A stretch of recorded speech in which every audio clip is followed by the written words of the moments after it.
नमो भगवते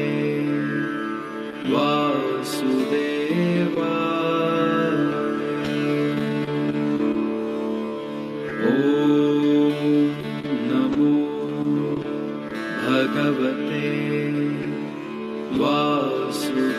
Everyone, chant along. सब लोग मिलके साथ में चैंट करेंगे, मंत्र का उच्चारण करेंगे। वासुदेवाय।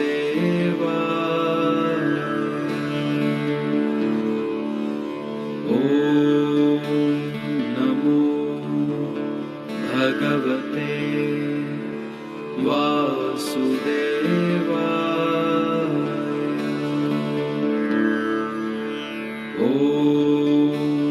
नमो भगवते वासुदेवाय।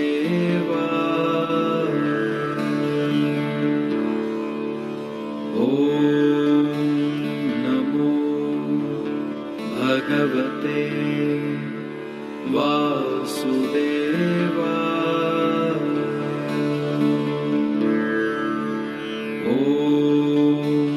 नमो भगवते वासुदेवाय।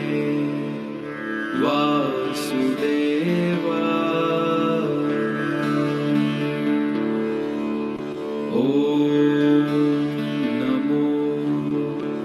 भगवते वासुदेवाय।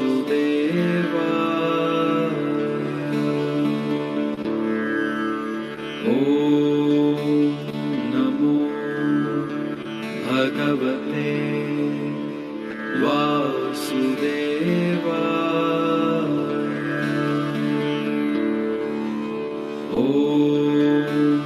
नमो भगवते वासुदेवाय।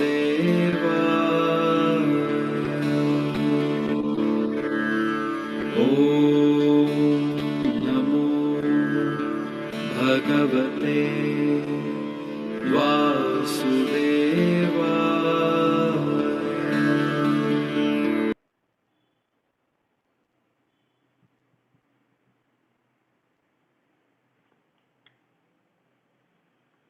Continue chanting on your own.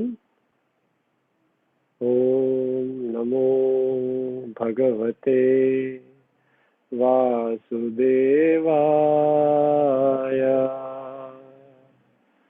Om Namo Bhagavate Vasudevaya.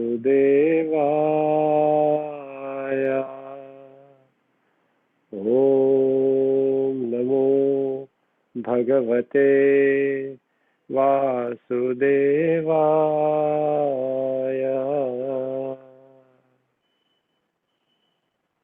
Take a deep breath in and breathe out slowly and gradually. You can open your eyes. Aahista Aahista से आंखें खोल सकते हैं।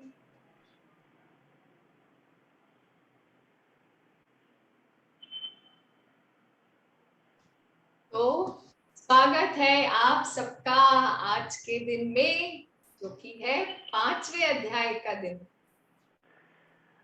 Hello everyone, I welcome you all to the 6th day, the 5th chapter of Bhagavad Gita for children.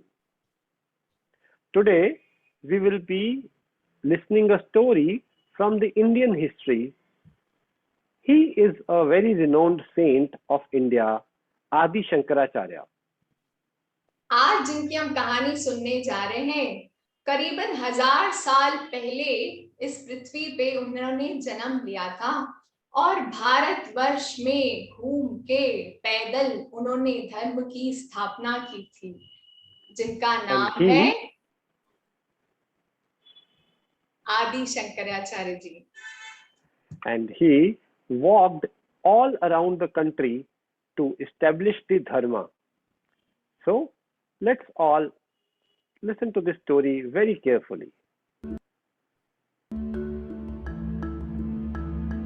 तो शिव जी ही आते हैं शंकराचार्य के सामने निषाद बनकर, तो वो बोलते हैं हटो मेरे रास्ते से।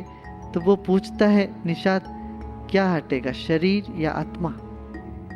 शरीर तो अपने आप हट नहीं सकता, आत्मा सब जगह व्याप्त है, किसको तुम हटो बोल रहे हो? आत्मा तो अछूत है और शरीर तो मिट्टी है, तुम किसको बोलते हो अब हटो? तब शंकराचार्य अपनी गलती जानकर उनके पांव पकड़ लेते हैं। एक निषाद ने शंकराचार्य को जगाया, एक निषाद को फिर शंकराचार्य ने अपना गुरु माना। तब उन्होंने एक कविता ही लिखी, द्विजोस्तु चांडालोस्तु सैव मम गुरु। उस गुरु को मैं प्रणाम करता हूँ जिसका कोई जात नहीं, कोई बात नहीं, जो किसी भी जात के हो, मगर जो इस बात को जान लिया मैं आत्मा हूँ, मैं ब्रह्म हूँ। So, this story is about Shankaracharya. One day, Shankaracharya was going on the riverside, and on his way, he came across a person who was very dirty. Looking at that person, Shankaracharya said, "Please get out of my way."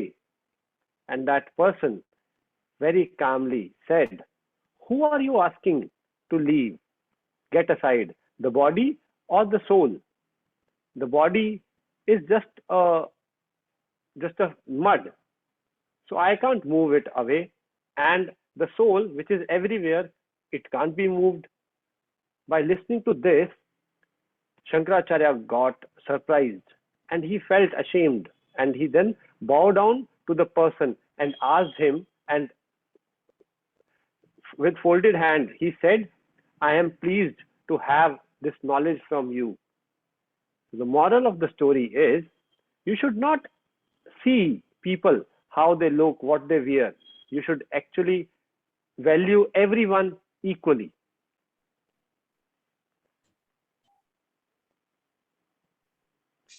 So, इस कहानी का से हम क्या सीखते हैं कि हमें सबको एक समान देखना चाहिए। किसी की वेशभूषा, जात पात कोई भी हो, कोई भी व्यक्ति आपको कुछ भी सिखा सकता है, तो सबको एक साथ समान देखें। तो आज के इस अध्याय में भगवान कृष्ण हमें इसी के बारे में और ज्ञान देने वाले हैं।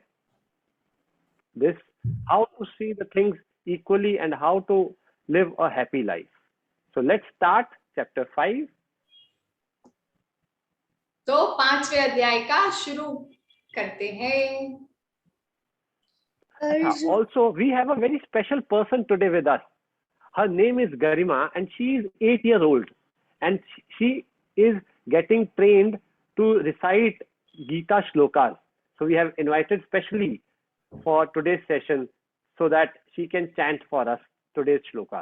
So let's hear from Garima. Garima, you can chant first shloka.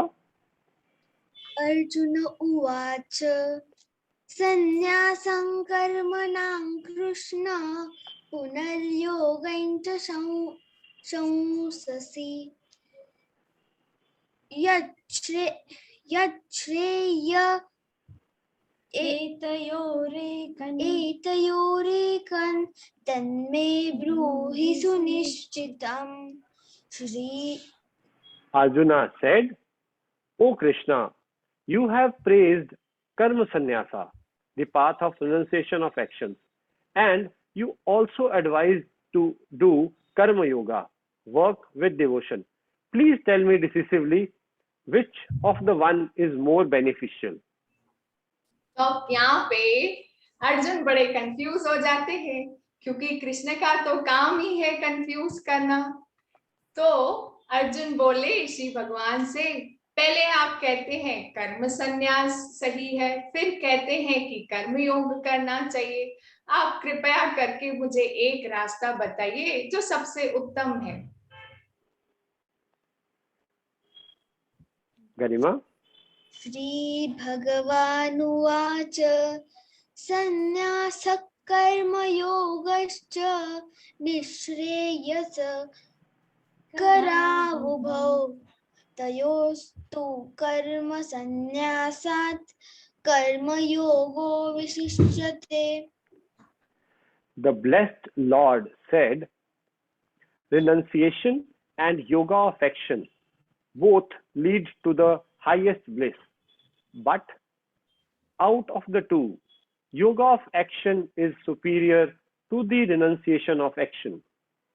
तो भगवान कहते हैं कर्म संन्यास और कर्म योग दोनों ही उत्तम है, पर कर्म योग कर्म संन्यास से बेहतर है.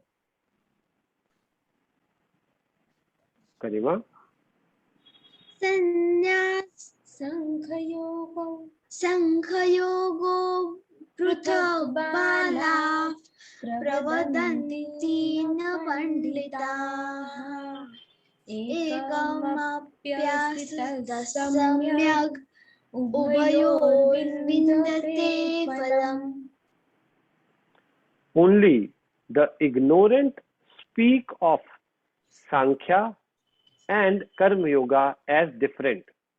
Those who are truly learned say that by applying ourselves to any one of these paths, we can achieve the results of both. तो जो अज्ञानी है वो कहते हैं कि सांख्य और कर्म योग अलग अलग है, लेकिन जो ज्ञानी है वो कहते हैं आप किसी भी रास्ते को अपनाएं, आपको फल वैसा ही मिलेगा. न कर्तृत्वं न कर्माणि लोकस्य सृजति प्रभुः. न कर्मफल संयोगं स्वभावस्तु प्रवर्तते. Neither the sense of doership nor the nature of actions comes from God, nor does He create the fruits of action. All this is enacted by the modes of material nature. तो न कर्म और भगवान ना ही करता है ना ही वो फल देते हैं. जो भी होता है वो हमारे जो गुण है सत्व रजस और तमस उसके द्वारा ही होता है. Garima? विद्या विनय संपन्ने ब्राह्मणे गविहस्तिनि शुनि चैव स्वपाके च पंडिताः समदर्शिनः. An intelligent one see all beings as equal, whether it is a human, animal, trees or stones. He see everyone as Brahman. तो जो ज्ञानी है वो सबको समान देखते हैं, चाहे वो इंसान हो, जानवर हो, पेड़ पौधे हो, पत्थर हो, वो सभी में ब्रह्म को ही देखते हैं. Further, Krishna explains the nature of intelligent person.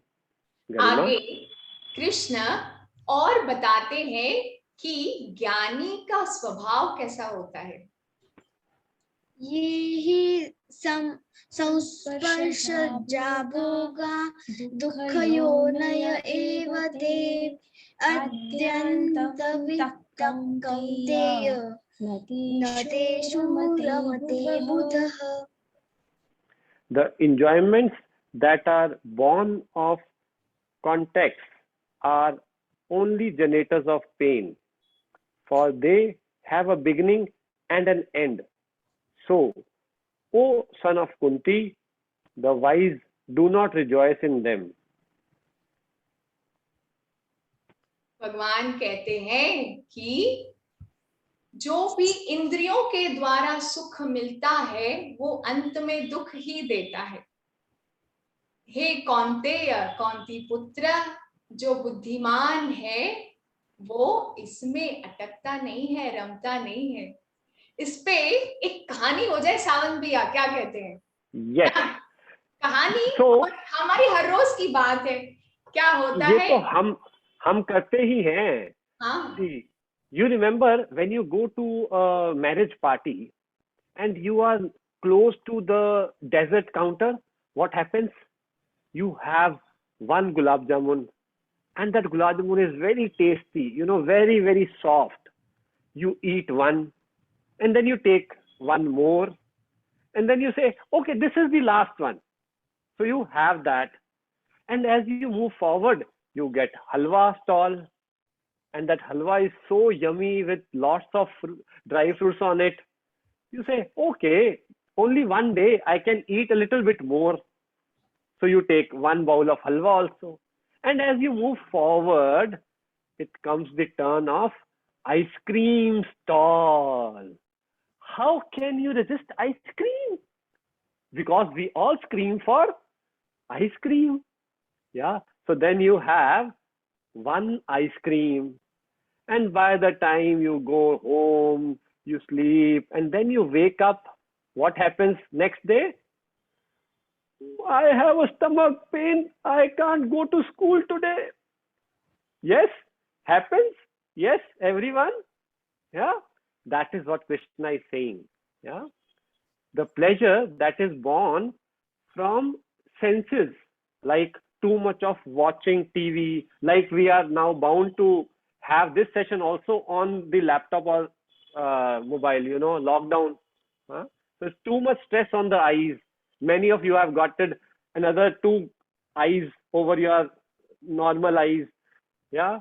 And then you eat too much, your stomach gets upset. You watch too much, your eyes get upset. You hear the songs whole day, your head start aching.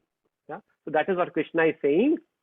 When you engage too much into the sensory pleasures, then they didn't give you pleasure. They end up giving you pain. तो अभी सावन भैया ने ये कहा कि जब किसी की शादी में जाते हैं हम, तो सामने दिखता है पानी पूरी, फिर दिखता है कचौड़ी और गुलाब जामुन, कभी रसगुल्ला भी होता है, रसमलाई, और फिर हम आइसक्रीम को कैसे छोड़ सकते हैं?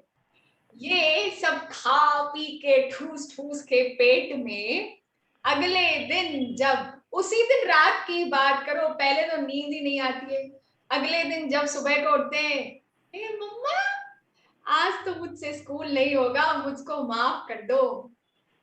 तो वैसे ही जब हम इंद्रियों में अटकते हैं ना, देखना, सुनना, सूंघना, खाना, टच, इनको जब एक्सेस करते हैं, ज्यादा कर लेते हैं ना, आखिरी में वो दुख ही देती है। अभी देखो 2 साल से लॉकडाउन में चाहे ना चाहे हमको स्क्रीन पे बैठना ही पड़ता है। तो स्क्रीन का समय इतना बढ़ गया है, हमको और 2 आंखें लग गई हैं, आंखों पे स्ट्रेन आ गया है क्योंकि हमने ओवर यूज किया है। वैसे ही किसी भी इंद्रिय का, सेंस का ओवर यूज करते हैं तो अंत में परेशानी तो झेलनी पड़ेगी, यही कृष्ण बता रहे हैं। गरिमा, काम क्रोध वियुक्तानां यतीनां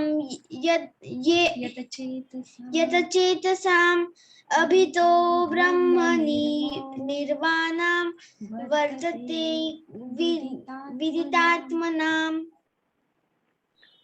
who have broken out the patterns of anger and lust through constant effort, who have subdued their mind and are self-realized. Liberation from material existence is both here and hereafter.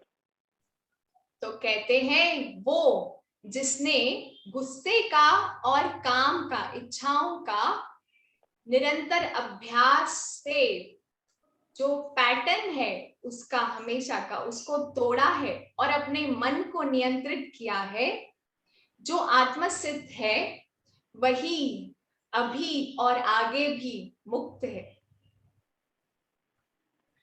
भोक्तारं यज्ञ तपसा सर्वलोकमहेश्वरं सर्वतः सर्वभूतानां ज्ञात्वा मां शान्तिमुच्यति। In the end of this chapter, Krishna gives us the secret of attaining peace. तो इस अध्याय के अंत में कृष्ण हमें बताते हैं कि परम शांति कैसे पाई जाए। Having realized that there is a superpower who is only doing and enjoying everything, my devotee attains peace. तो कृष्ण कहते हैं जो कुछ भी हो रहा है और उसका जो कुछ भी फल है वो ब्रह्म ही उनका ही है, सब उनका ही है, चाहे कुछ हो या उसका फल हो, भोग भी वही रहा है। मेरा जो भक्त है उसको तो परम शांति मिलेगी ही। Close your eyes. ओम तत्सत।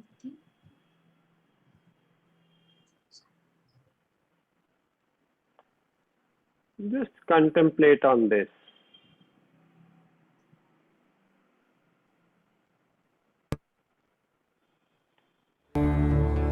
भगवते वासुदेवाय।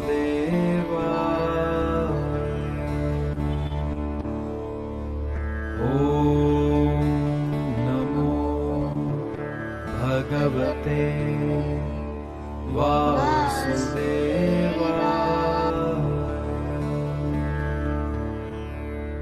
ॐ नमो भगवते वासुदेवाय।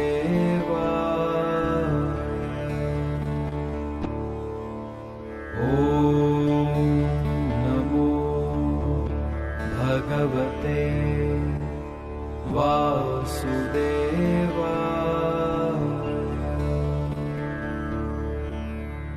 ॐ नमो भगवते वासुदेवाय।